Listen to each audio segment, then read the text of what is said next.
Two people have reportedly been killed in ongoing Venezuelan protests against President Maduro. There are also reports too that demonstrators set fire to a police station in the north of the country. It comes after Maduro gave a furious response to a statement from the US Vice President, who branded him a dictator and called for regime change. Hola, I'm Mike Pence, the Vice President of the United States. The United States supports the courageous decision by Juan Guaido, the President of your National Assembly, to assert that body's constitutional powers, declare Maduro a usurper. The Vice President of the United States broke all the rules of the game. He spat while talking in that video. He was drooling. His eyes were moving like this. What did he smoke? We don't know. Nicolas Maduro is a dictator with no legitimate claim to power. I've made a decision and given an order to the Chancellor of the Republic to initiate a total, absolute revision of our relations with the government of the United States of America. The U.S. government is openly taking sides in Venezuela's internal affairs right here. Now, the country is once again a hotspot as President Maduro's inauguration was branded illegitimate and Maduro himself branded a usurper. Opposition leader Juan Guaido says he's ready to take over as the country's leader. He's declared himself to be the interim president, and he refuses to recognize the inauguration of President Maduro. But one problem, Guaido was never actually elected president.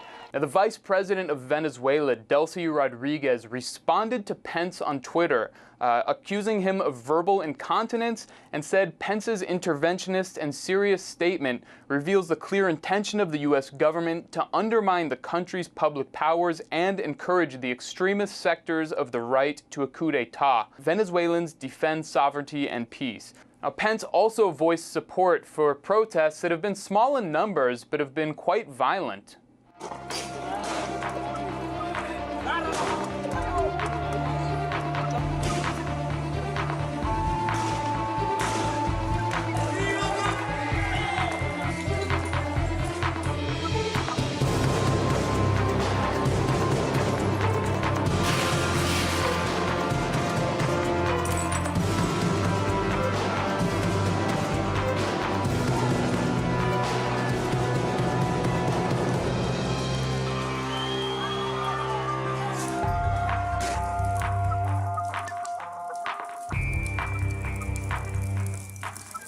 Both supporters of the government and the opposition are planning marches for Wednesday to commemorate the fall of a military government in 1958. And now Washington has thrown its full support between a figure who was never elected. Sounds a lot like meddling, right? We can blame the U.S. for what's happening because the U.S. has created what's happening on the ground.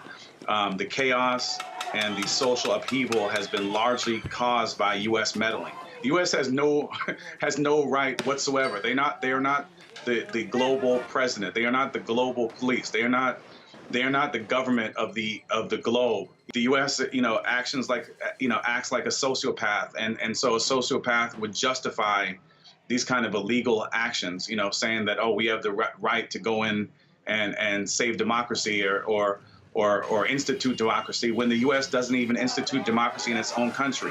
Basic logic tells us that these people they're hypocrites. These U.S. government officials are outright hypocrites because their track record tells us otherwise in regard to what they really think about democracy. They just don't like the results that were that came out of those recent elections in Venezuela.